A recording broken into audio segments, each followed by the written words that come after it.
नमस्कार साथियों, मैं ओंकार गोस्वामी आपका इस चैनल पर हार्दिक स्वागत और अभिनंदन करता हूं। आज के इस वीडियो में हम पढ़ेंगे अलंकार, वो भी बिना रटे याद करने वाले अलंकार, और ट्रिक की भी आपको ज़रूरत नहीं पड़ेगी ऐसे अलंकार। और यदि इस तरह से अलंकार को एक बार पढ़ लिया तो ज़िंदगी भर भूल नहीं पाओगे। यह है हमारा टॉपिक अलंकार, और अब हम शुरू करते हैं अलंकार टॉपिक को। और शुरू करने से पहले आपसे एक आग्रह है कि आपने यदि चैनल को सब्सक्राइब नहीं किया तो इसे सब्सक्राइब ज़रूर करें, बेल आइकन दबाएं ताकि आपको भविष्य में आने वाले वीडियो का नोटिफिकेशन समय पर मिलता रहे।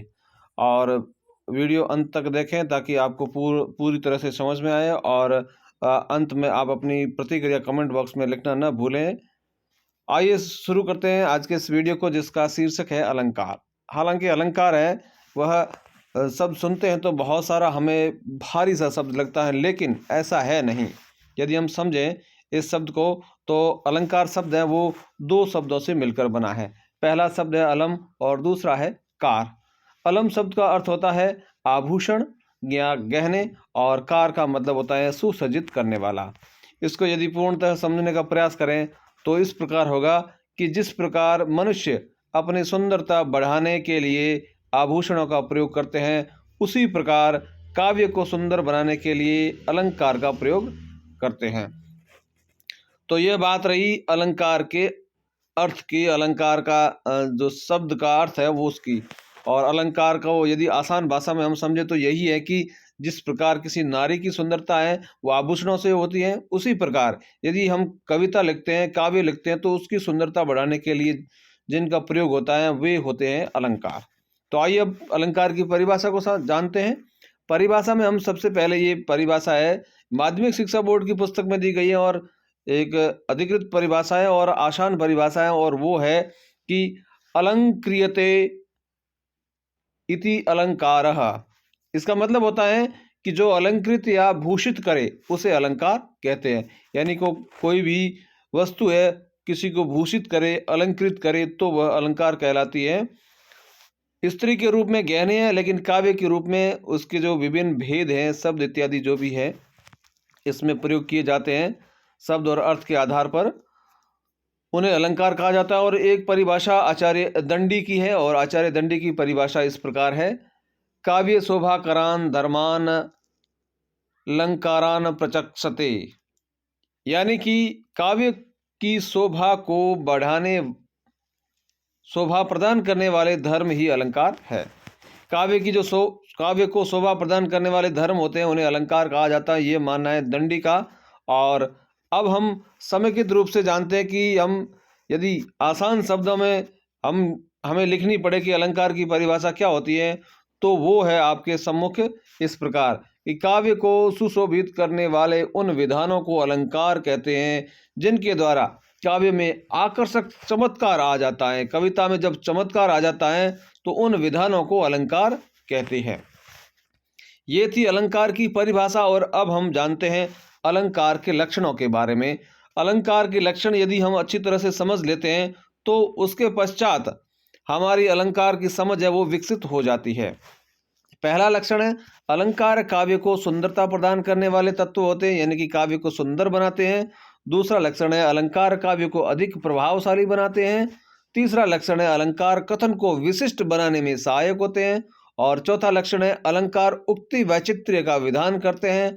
पांचवा लक्षण है अलंकार के प्रयोग से काव्य में चारुता आती है, यानी सुंदरता आती है। और छठा अलंकार का जो लक्षण है वो है कि अलंकार जहाँ एक और शब्द शक्ति को सामर्थ्य प्रदान करते हैं, वहीं दूसरी ओर उसकी अर्थवत्ता को द्विगुणित कर काव्य के प्रभाव में वृद्धि करते हैं। यानी कि शब्द और अर्थ दोनों में ही वृद्धि करते हैं, दोनों के का जो अर्थ है उसे सामर्थ्य प्रदान करते हैं, द्विगुणित कर देते हैं, दुगना कर देते हैं।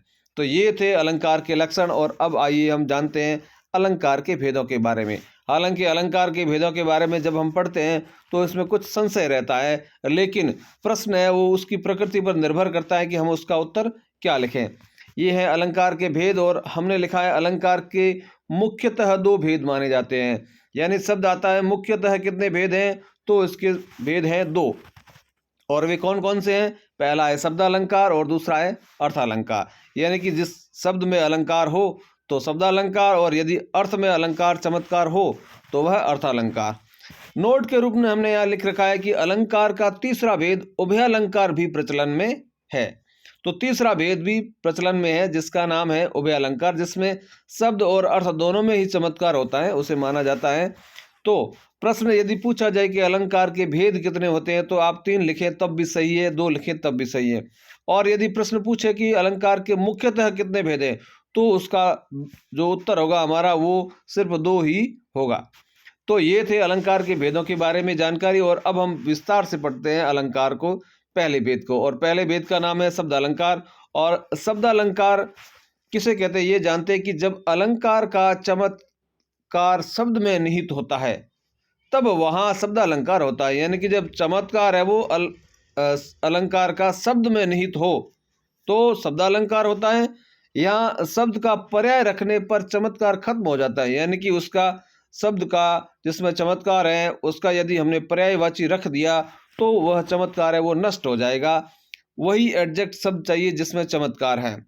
अब ये शब्दालंकार कौन कौन से हैं उसके बारे में जानते हैं। अनुप्रास, लाटानुप्रास, यमक, श्लेष, वक्रोक्ति, पुनरुक्ति प्रकाश आदि जो अलंकार है वो शब्दालंकार के उदाहरण हैं। अब एक उदाहरण के माध्यम से समझते हैं।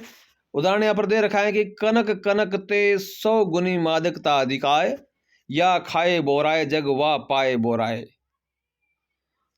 तो यहाँ पर पहले कनक और दूसरे कनक शब्द दोनों एक ही हैं लेकिन दोनों का अर्थ अलग अलग है। एक का मतलब सोना है और एक का मतलब धतूरा है। तो दोनों शब्द एक ही है लेकिन अर्थ अलग अलग है। तो यहाँ पर चमत्कार है वो शब्द में है और यदि इसकी जगह इनके पर्यायवाची रख दिए जाए तो फिर चमत्कार है वो नष्ट हो जाएगा और वहाँ पर शब्द अलंकार नहीं होगा। इसी प्रकार अब हम समझते हैं अर्थालंकार को। और अर्थालंकार की परिभाषा जब हम जानते हैं तो वहाँ पर हम पढ़ते हैं कि जब अलंकार का चमत्कार उसके शब्द के स्थान पर अर्थ में निहित हो तो वहाँ अर्थालंकार होता है। यानी कि जब चमत्कार है वो अर्थ में हो तो वहाँ पर अर्थालंकार होता है। यहाँ पर पर्यायवाची शब्द रखने पर भी चमत्कार बना रहता है। यानी कि पर्यायवाची रख देंगे तब भी चमत्कार रहेगा। शब्द में चमत्कार है नहीं, यहाँ पर अर्थ में चमत्कार है, इसलिए हम पर्यायवाची उसका रख सकते हैं। इसके उदाहरण है उपमा, रूपक, उत्प्रेक्षा, उदाहरण, विरोधाभास, ये सारे इसके अर्थालंकार के उदाहरण हैं। एक उदाहरण के माध्यम से हम यहाँ पर समझते हैं। यहाँ पर दे रखा है चली आ रही फेन उगलती फन फैलाए व्यालों से। यहाँ पर इस पंक्ति के अंदर अर्थालंकार है। यहाँ पर यदि पर्यायवाची रख दिया जाए तो कोई अंतर नहीं पड़ता है। तो ये थे आसान शब्दों में अलंकार और बिना रटे आप इसे याद कर सकते हैं। बस आपको समझने की आवश्यकता है, इसमें किसी प्रकार की ट्रिक की भी आपको ज़रूरत नहीं पड़ेगी। और यदि आपने एक बार इसे ढंग से पढ़ लिया तो फिर ज़िंदगी भर इसे भूल नहीं पाओगे। तो आज के इस अलंकार के इस वीडियो की प्रतिक्रियाएं आप कमेंट बॉक्स में ज़रूर लिखें। कैसा लगा आपको ये वीडियो? आपके कमेंट मुझे प्रेरित करते हैं कि मैं और नए वीडियो इस शीर्षक से संबंधित बनाऊं। तो आप अपनी प्रतिक्रिया इस कमेंट बॉक्स में लिखिए और साथ ही चैनल यदि सब्सक्राइब नहीं किया तो इसे सब्सक्राइब ज़रूर करें। फिर मिलते हैं एक नए वीडियो में, तब तक के लिए नमस्कार।